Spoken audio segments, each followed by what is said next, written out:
Hi guys, good morning. Gagawa ako ng breakfast sa alaga ko ngayon. Ang ginawa kong breakfast, pancake. Yan, nilalagay ko na yung olive oil. 2 tablespoon nilagay kong olive oil.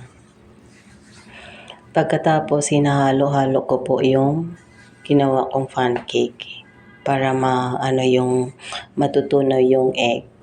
I know it's mantika na olive oil.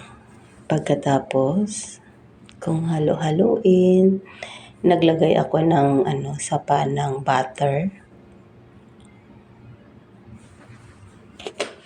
Pagkatapos ng butter, tinutunaw ko ng butter dyan.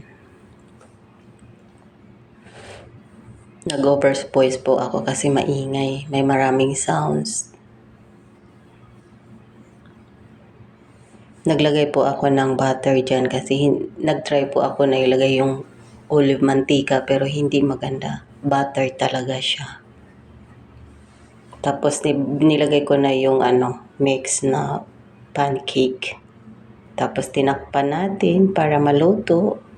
Ayan na, ito na po, luto na po ang ginawa kong pancake. Ito na po, tapos na, kinain na po ng alaga ko. See you guys, bye!